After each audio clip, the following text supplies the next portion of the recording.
दिव्या को देखने लड़के वाले आए हैं, लेकिन उनकी बातों से लग रहा है कि वो लंबी लंबी फेंक रहे हैं। हमारे यहाँ 5 कार हैं, 7 बाइक्स हैं, फिर भी हम बस से आए हैं। वो क्या है ना कि हमें दिखावे का बिल्कुल शौक नहीं है। बड़ा नेक ख्याल है बेटा। लेकिन खुद की गाड़ी में बैठना दिखावा थोड़ी ना होता है। अरे हम दिल्ली से आए हैं, वहाँ पोल्यूशन बहुत है ना, तो हम गाड़ी में नहीं निकलते हैं। हाँ, ये उससे भी बड़ा नेक ख्याल है बेटा।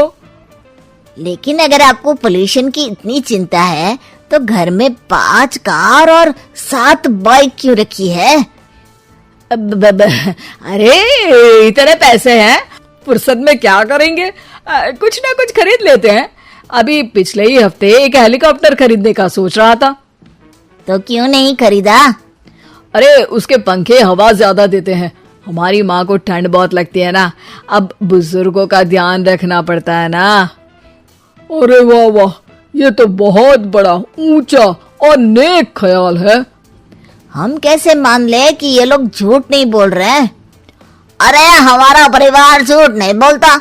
दिल्ली शहर में किसी से भी पूछ लीजिएगा, हमारे बेटे का बड़े लोगों में उठना बैठना है। हाँ। अरे छोटो चुप रह, इतने बड़े लोग हैं, झूठ क्यों बोलेंगे? हमारी फैक्ट्री है, और ऐसी फैक्ट्री कि यहाँ ग्राहक आया, इधर सामान बनाया जल्दी जल्दी, और हम हर काम ना जल्दी करते हैं। हाँ वही तो, तब जल्दी जल्दी अपनी बेटी का हाथ हमारे बेटे के हाथ में दे दीजिए। दिव्या के पिताजी दिव्या के भाई छोटू की एक भी बात न मानते हुए दिव्या की शादी दिल्ली के इस फेंकू परिवार में करवा देते हैं। जब दिव्या ससुराल पहुंचती है तब आपकी कार्स और बाइक्स कहाँ है? मुझे बाहर जाना था किसी काम से। कार और बाइक्स? कौन सी कार और बाइक्स? अरे जब आप मुझे देखने आए थे तो कहा था ना कि आपके यहाँ 5 कार्स हैं और 7 बाइक्स हैं। हाँ हाँ उस दिन थी, आज नहीं है। है? आज कहाँ गई? अरे जिनकी थी वो ले गए। मतलब वो आपकी नहीं थी? आपने तो कहा था हमारे घर पर है। हाँ घर पर थी, बाबूजी का एक पार्ट टाइम काम है कार और बाइक धोने का। उस दिन घर पे 5 कार और 7 बाइक्स थी तो बोल दिया था। अरे झूठ थोड़ी ना बोला है, जैसा था वैसा बोल दिया। और वो हेलीकॉप्टर खरीदने वाली बात, वो झूठ थी क्या? अरे बिल्कुल नहीं, शहर में एक नई कंपनी आई है पंखे की, जिसके पंखे बड़े हैं। कंपनी का नाम हेलीकॉप्टर रखा है। जब लेने गए तो हवा बहुत तेज फेंक रहा था, तो माँ ने बोला ठंडी लगेगी बेटा। वैसे भी दिल्ली में ठंड ज्यादा होती है ना। झूठ कहाँ बोला मैंने, जैसा था वैसा बोल दिया। हे भगवान, और वो फैक्ट्री वाली बात, इधर ग्राहक आया उधर सामान तैयार। अरे वो भी तो बिल्कुल सही है। मेरा ना पानी पूरी का ठेला है, इधर ग्राहक आता है उधर पानी पूरी बना देता हूँ। अरे झूठ कहाँ बोला, जैसा था वैसा बोल दिया। हे राम, मेरे तो कर्म फूट गए। आपने तो कहा था कि आप लोगों का बड़े लोगों में उठना बैठना है। अरे है तो, पहले मैं बहुत बड़े लोगों के यहाँ नौकर था। जब भी कोई गलती करता तो वो मुझसे उठक बैठक लगवा देते। हो गया ना बड़े लोगों में उठना बैठना।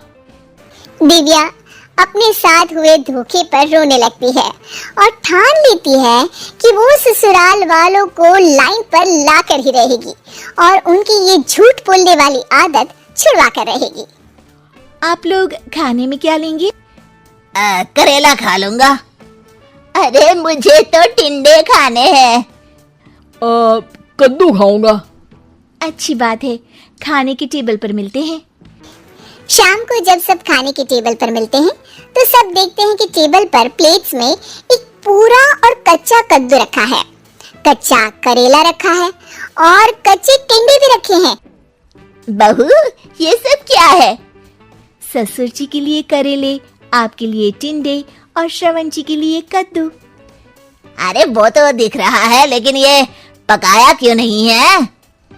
आप लोगों ने पकाने को तो नहीं कहा था, बस मैंने पूछा था क्या खाएंगे, तो आपने ये कहा था कि करेले, टिंडे और कद्दू खाने वाले हैं। ये क्या मजाक है दिव्या, तुम झूठ बोल रही हो।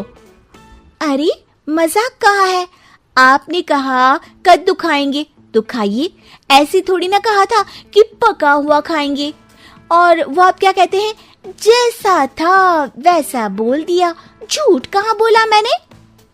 दिव्या की बात सुनकर, समझकर सब शर्मिंदा हो जाते हैं और उन्हें अपने किए और झूठ बोलने की आदत पर पछतावा होता है।